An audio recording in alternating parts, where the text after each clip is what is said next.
नित्य सकल स्वराज करुणेश केवल करता की जय। कृष्णा स्वामी महाराज की जय। गुरु श्रीमद करुणा सागर महाराज की जय। कुबेराचार्य श्री नारायण दास जी महाराज की जय। कुबेराचार्य श्री बलदेव दास जी महाराज की जय। कुबेराचार्य श्री भगवान दास जी महाराज की जय। पंचम कुबेराचार्य श्री प्रयाग दास जी महाराज की जय। षष्ठम कुबेराचार्य श्री शीतल दास जी महाराज की जय। सप्तम कुबेराचार्य जगत गुरु श्री अभिचल देवाचार्य जी महाराज की जय। श्री श्रव संतन की जय। श्री श्रव देवन की जय। श्री ज्ञान संप्रदाय की जय। श्री गुरु गादी सारसापुरी की जय। श्री कैवल धाम की जय। ग्रंथ प्रारंभ का सत कैवल सही।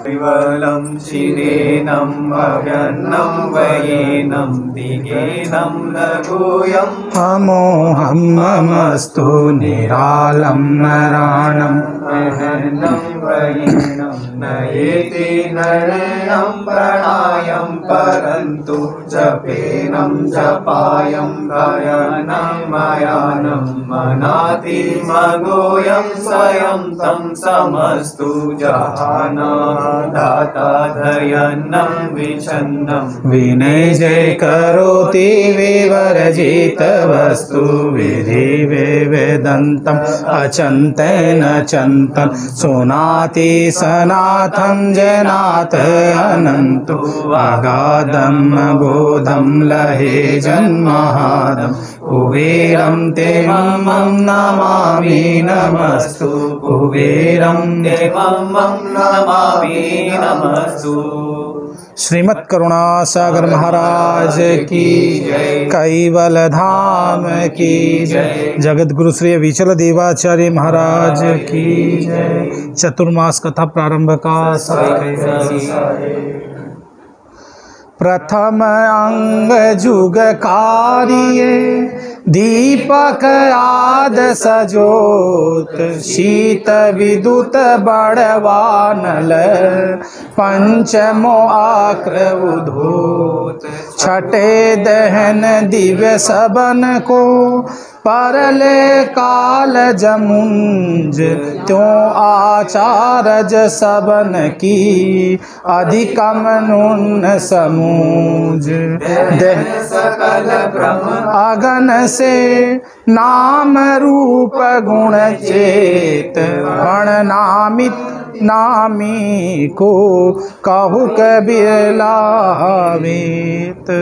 अचरत बा व्यास जी के सिद्धांत के अनुसार बताती है कि प्रथम अंग जुग कार्य दीपक आद सजोत के 6 प्रकार की अग्नि के बारे में अचरत बा बताती है। प्रथम अंग जुग कार्य के इस संसार के कार्य के लिए प्रथम जो अग्नि है वो दीपक, पहली अग्नि दीपक ज्योति स्वरूप।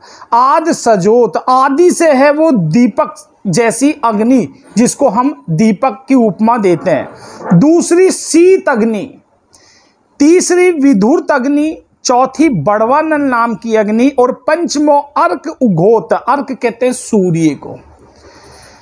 कि ये 6 प्रकार की अग्नि है कि दीपक अग्नि जो है वो क्या है, दीपक रूपी अग्नि।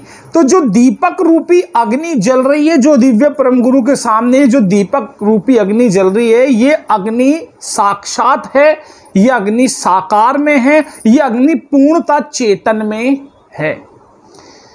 परंतु शीत अग्नि, कैसी अग्नि, शीत अग्नि जो कैसे पैदा होती है, उमस से पैदा होगी, सूर्य से पैदा होगी, घुमस से पैदा होगी, भीतर से पैदा होगी, इसको कहते हैं शीत अग्नि। ये भी मौजूद है। विधुर्त अग्नि जिसकी रोशनी में हम बैठे हैं। बड़वानल नाम अग्नि, बड़वानल नाम की अग्नि जो है समुद्रों में होती है। जिस प्रकार समुद्र के अंदर पानी जब बढ़ता है तो क्या बाहर आ जाएगा? नहीं, उसको भी कर्ता ने एक संजो करके रखा है। उसमें भी जब पानी की बढ़ना शुरू हो जाता है तो उसमें भी बड़वानल नाम की अग्नि उस पानी को जला करके कंट्रोल में कर लेती है। इसीलिए जो है बड़वानल नाम की अग्नि के ही कारण जो है ज्वालामुखी समुद्र में पानी में आग लगने की प्रक्रिया होती है। पंचमो अर्क उघोत, सूर्य की अग्नि, 5वीं सूर्य की अग्नि।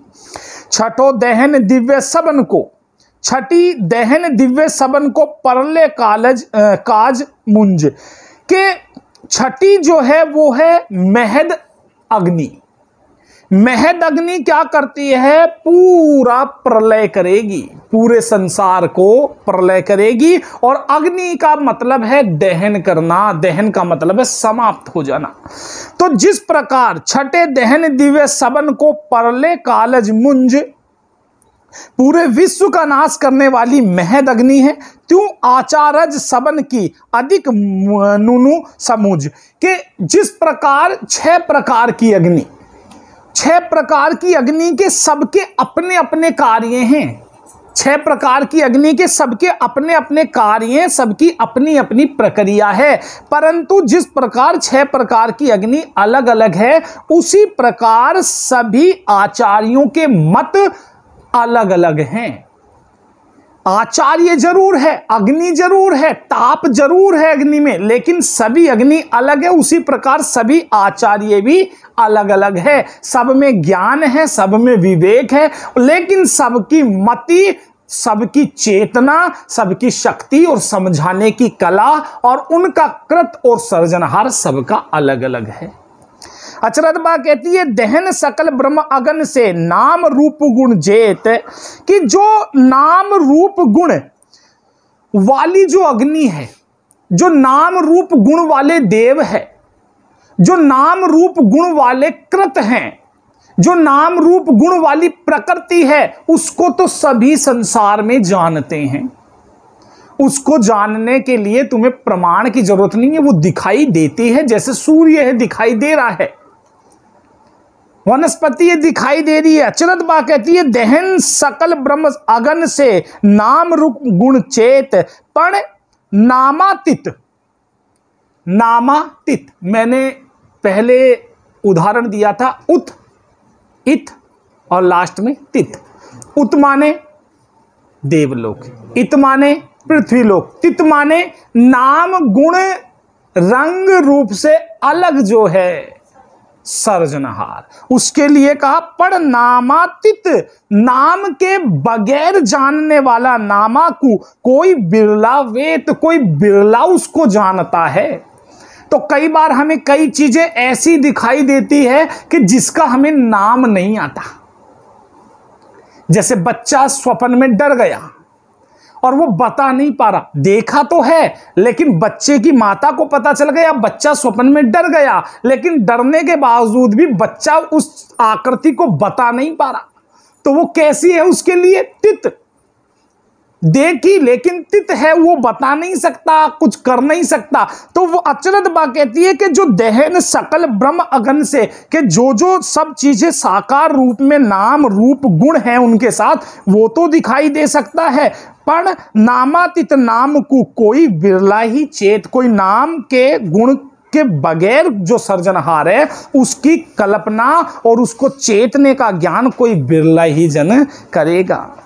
आगे जे ना दहन ब्रह्म अगन से आद अंत मद सोय, जोते उलट आभासते सूरज नहीं कोई, त्यों निज पति रवि भास को वदित व्यास जहि ब्रह्म ते पण आद अनाद के करत रहित निकम फलदायक नहीं कहून के, नहीं व्यास जय ब्रह्म जो विलत पति पुरुष के पतित प्रजा नहीं।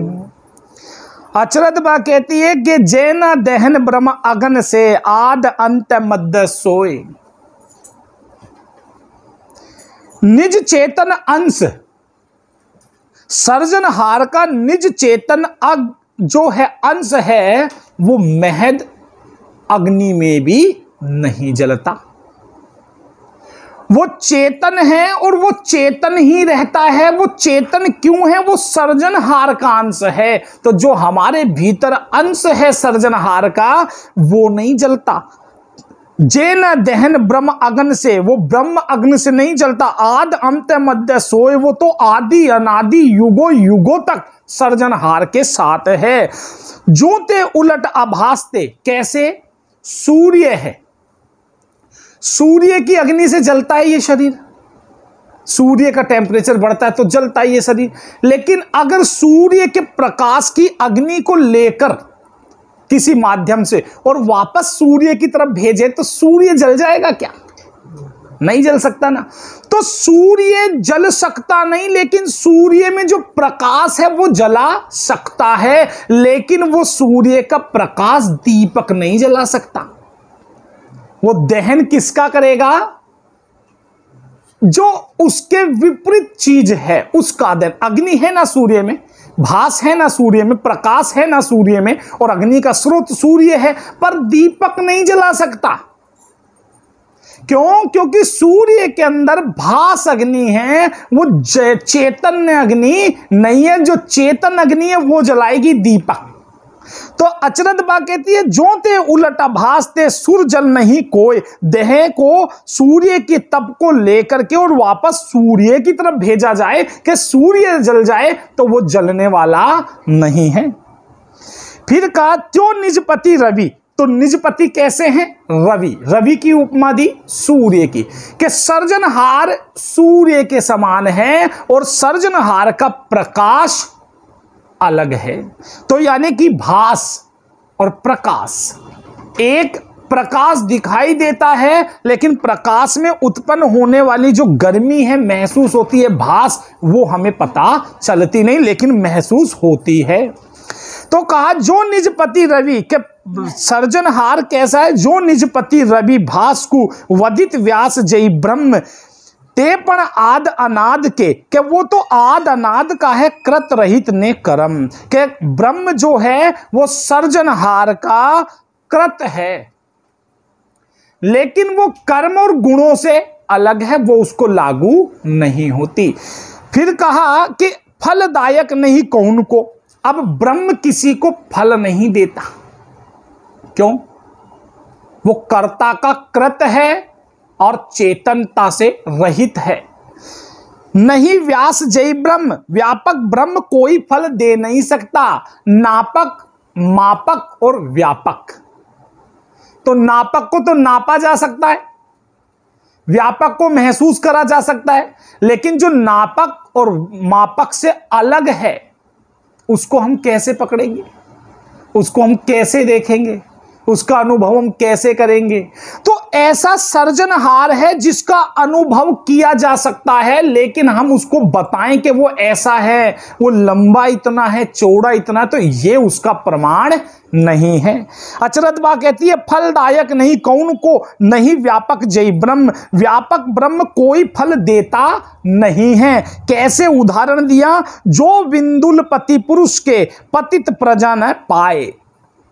पुरुष सुख दे सकता है, गाड़ी का सुख दे सकता है, बंगले का सुख दे सकता है, धन का, हर तरीके का पुरुष सुख दे सकता है, लेकिन बिंदुल पति कहते हैं जिसके अंदर जो है पुत्र पैदा करने की क्षमता ना हो, बिंदुल पति, उसको कहा अचरज बा ने उपमा करी बिंदुल पति पुरुष के, जिस पुरुष के भीतर शुक्राणुओं की कमी होने के कारण वो पैदा नहीं कर सकता। तो जब पैदा नहीं कर सकता तो वो स्त्री को सुख नहीं दे सकता, पुत्र का सुख।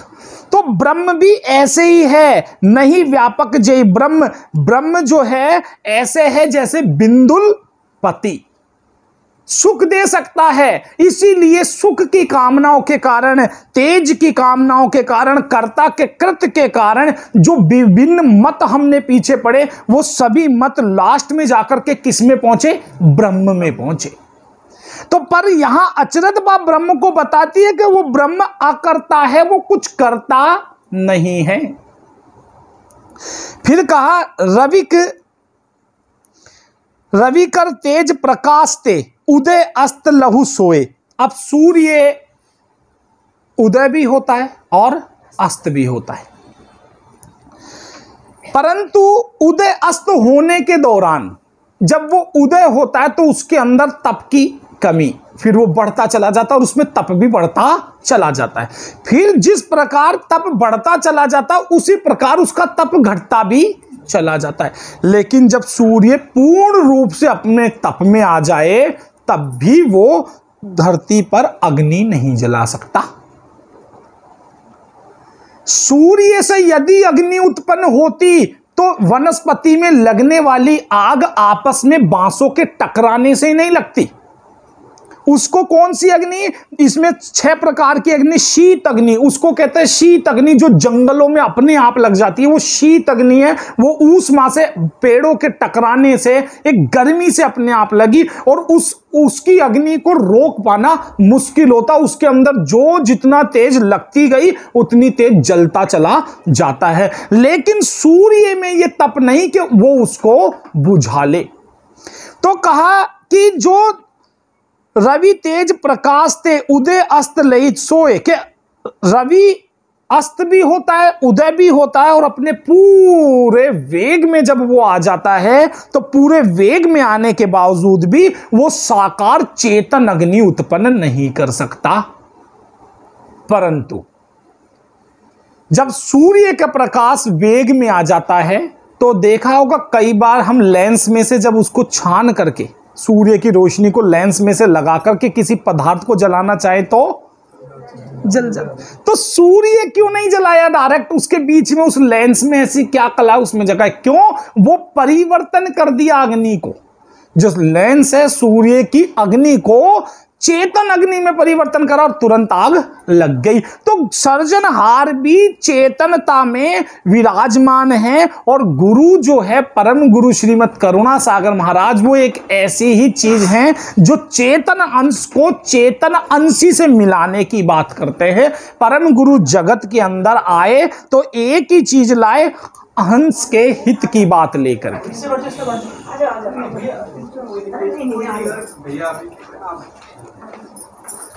आ जाओ, आगे आगे हो जाओ, कोई बात नहीं,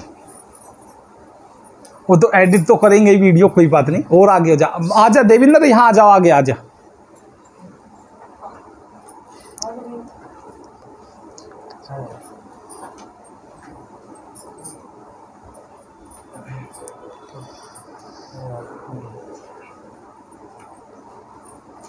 तो कहा रवि तेज प्रकाश ते उदय अस्त न सोए, के सूर्य अस्त और उदय होता है लेकिन सूर्य की अग्नि से जो है जरई नहीं एक दीपक, एक दीपक नहीं जलता। विनी अग्नि निज कोय, वो किसी को जला नहीं सकता। फिर कहा, अब पढ़ो आगे। और नहीं अंत समापन आपन आप विद्मान, जो रवि सुत रवि भास में त्यो निज अंश अनाद के परम पुरुष के सोई, मिले आभास में प्रत्यक्ष ज्ञान गति होय। प्रकृति पुरुष ईश्वर गुण तीनों उपरित ब्रह्म व्याप, तीनों सर्व सिद्धांत में करता अकर्ता। अब बहुत सुंदर बात अचरज बाने कही। व्यास जी का जो मत है उसके अंदर 2 सिद्धांत है, कर्ता अकर्ता।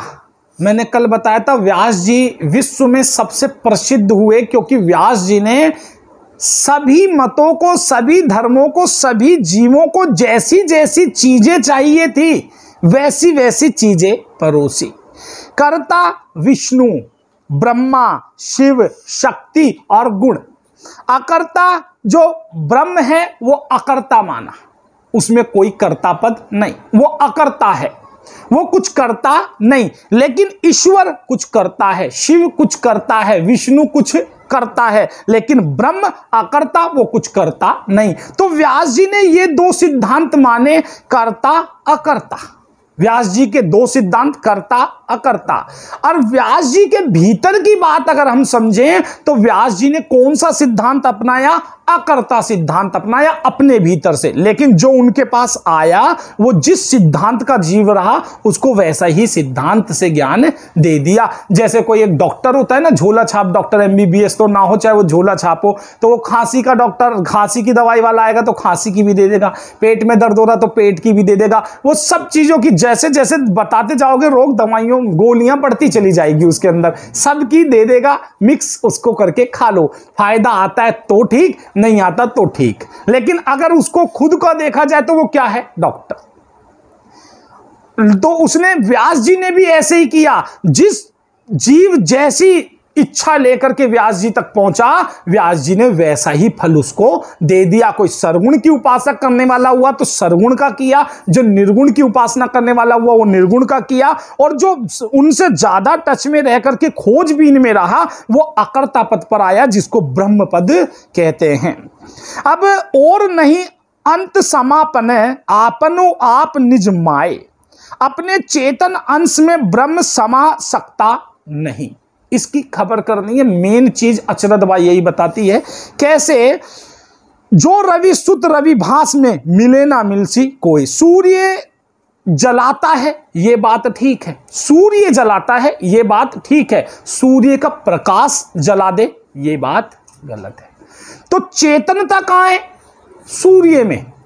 लेकिन सूर्य का जो प्रकाश है वो अवचेतन है, वो भास अवचेतन है, वो खाली ऊष्मा देता है, वो जला सकता नहीं। लेकिन अगर दीपक सूर्य में लगा दिया जाए तो अग्नि उत्पन्न हो जाएगी। तो अचरज बा कहती है कि हमें भी अपने निज तत्व में तत्व से मिल जाओगे तो तुम चेतन हो जाओगे, और विपरीत तत्व को कर्ता मान करके बैठ जाओगे तो अकर्ता की पूजा करके लास्ट में कहां चले जाओगे? ब्रह्म में जाओगे। तो हमें निज कर्ता की खोज करनी है। मैं कौन? मेरा अंशी पद कौन? सर्जनहार कौन है? जो रवि सुत रवि भास में मिलत ना मिलसी कोई। क्यों निज अंश अनाद के जो अंश आदि अनादि है, अनाद का अंश, परम पुरुष सोए, वो पुरुष परम पुरुष हैं, उसके अंदर भूल उत्पन्न होती नहीं, वो परम पुरुष है। जाति सजाति में ही मिलता है। जैसे आप ये देखो, मनुष्य ने जन्म दिया बच्चे को, और वो मनुष्य का जो बच्चा है वो 2-2.5 साल के भीतर ही खो गया।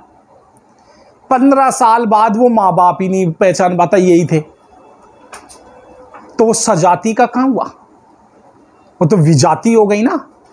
सजाति वो अगर निज अंश था, चेतनता उसमें भी थी, तो चेतनता उसमें रहती ना, वो माँ बाप को खोज लेता ना। लेकिन जो जन्मदाता है जब वही चेतन नहीं तो बच्चे में भी चेतनता आती कहां से? तो वो अचरज बा कहती है जो निज अंश अनाद के, जो आदि अंश कर्ता का अंश है, परम पुरुष सोए, वो परम पुरुष से ते ही क्यों मिले आभास में? क्यों मिल रही हो जा जाके प्रकाश में? भाई प्रकाश अपना कर्ता नहीं है, प्रकाश सर्जनहार नहीं है। प्रत्यक्ष ज्ञान कति सोए, कि प्रत्यक्ष ज्ञान करो, समझो उस बात को। अचरज बा बहुत सुंदर बात कहती है कि उस बात को समझो। कैसे समझो? कि अग्नि है, अग्नि में मिलेगी।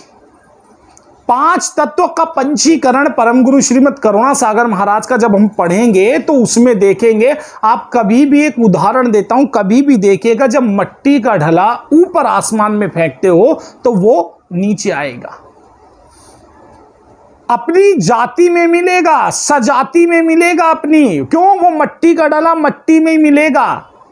और पानी कितना ही ऊपर आसमान में ले जाए, वो बरसने के बाद अपने समुद्र में ही मिलेगा। अग्नि जब जलेगी तो ऊपर ही उठेगी क्योंकि उसका स्रोत सूर्य है, और जब धुआं उठेगी तो वो ऊपर आसमान में जाएगी क्योंकि उसका स्रोत आसमान है। तो अचरज बा कहती है जब तत्व तत्वों में जाते हैं, वो विजातियों में नहीं घुसरे, तो तुम निज चेतन अंश के कर्ता हो, तुम विजातियों में क्यों जा रहे? तुम ब्रह्म को कर्ता क्यों मान बैठे? तुम ब्रह्म में क्यों जा रही हो? अचरज बा ने कितनी सुंदर बात कही, ते ही क्यों मिले आभास में। क्यों मिलते हो जाके आभास में? प्रत्यक्ष ज्ञान कत सोए, कि प्रत्यक्ष ज्ञान को समझो, सच्चा सर्जनहार को समझो और सच्चे गुरु की शरण में जाओ, जो निज कर्ता के चेतन अंश को चेतन में मिला दे। तब हमारी मुक्ति समझो, जो जन्म और मरण से छुटकारा पाने की है। प्रकृति, पुरुष, ईश्वर, गुण। अब तीनों उपरीत ब्रह्म सोए। भिन्न भिन्न मत के लोग पुरुष, ईश्वर और गुण इनमें अटक गए। इस संसार के जीवधारी जो प्राणीधारी जीवधारी जो जीव है, वो प्रकृति, पुरुष, ईश्वर, गुण, तीनों उपरीत ब्रह्म, इनके ऊपर लास्ट में ब्रह्म।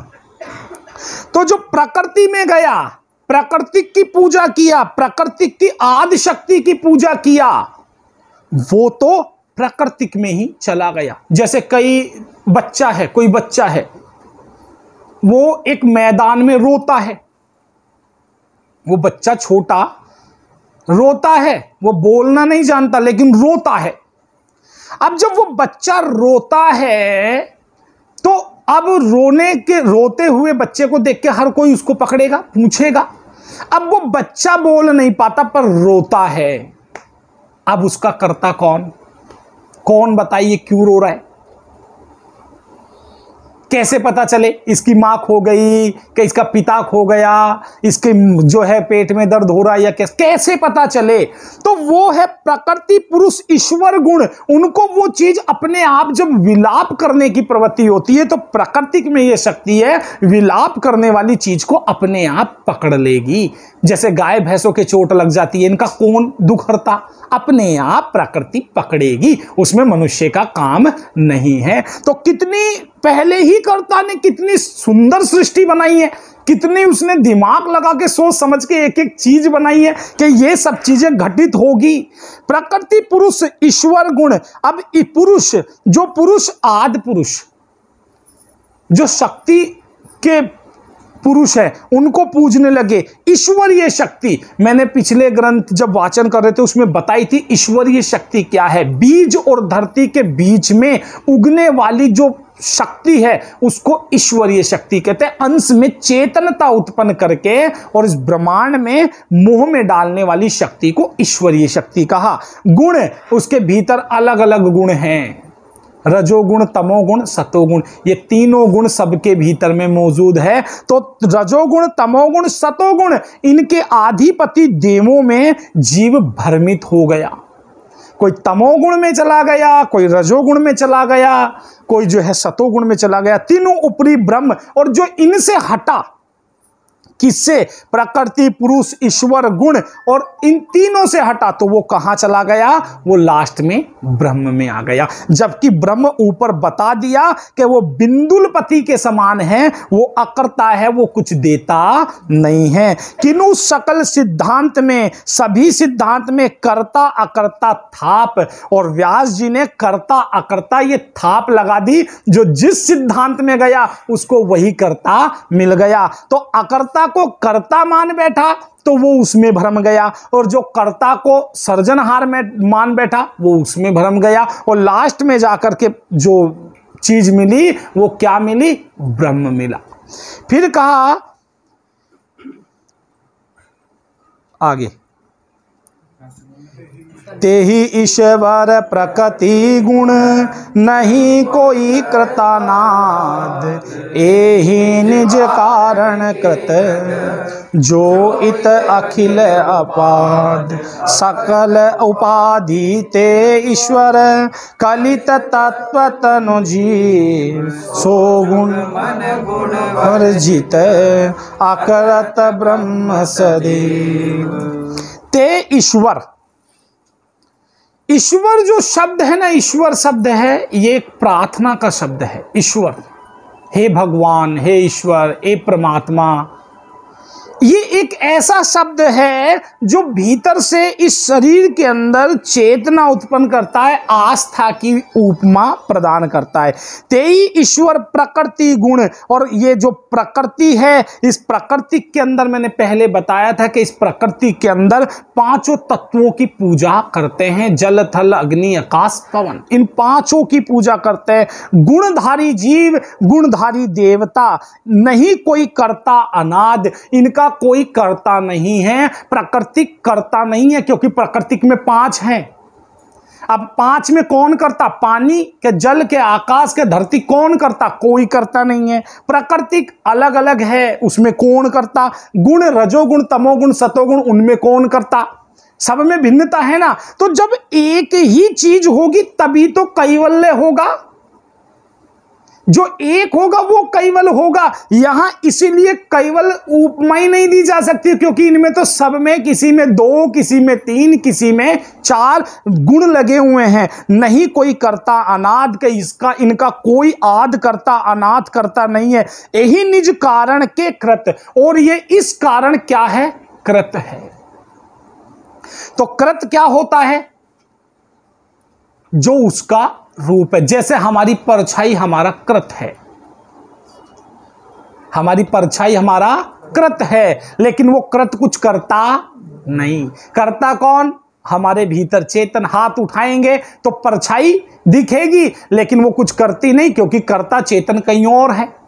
तो कहा यही निज कारण के कृत, जो इति लखी उपाद, के शरीर सृष्टि, इस संसार को चलाने वाला इस कर्ता सर्जनहार अलग है, इससे, इसमें नहीं है। तो व्यास जी का ये सिद्धांत है, अकल उपाधि ते ईश्वर कलित तत्व तनु जीव, सो जुग जुग मनु वर्जित अकृत ब्रह्म सदैव, के लास्ट में पूर्णता जीव भरमा करके ईश्वर, प्रकृति, गुण, प्रकृति, ईश्वर सब में तत्वों में घुस करके लास्ट में अकृत ब्रह्म सदैव। तो जो अकृत सिद्धांत है, कर्ता और अकर्ता, तो लास्ट में व्यास जी का जो सिद्धांत आया वो अकर्ता सिद्धांत आया। लास्ट में इनका भी सिद्धांत क्या निकल के आया? मूल ब्रह्म निकल के आया। जबकि अचरदबा ने ब्रह्म हर सिद्धांत में हटा दिया, क्योंकि ब्रह्म में कर्ता नहीं, ब्रह्म में चेतनता नहीं, ब्रह्म सर्जनहार का प्रकाश है, इसलिए वो आदि अनादि है, लेकिन ब्रह्म चेतन ऐसा नहीं है। तो इसीलिए अचरदबा ने बहुत सुंदर तरीके से व्यास जी के मत का वर्णन किया। इस ग्रंथ को यहीं समापन करेंगे, आगे की चर्चा कल करेंगे। श्रीमद् करुणा सागर महाराज की, कैवल धाम की, जगत गुरु श्री अविचल देवाचार्य महाराज की।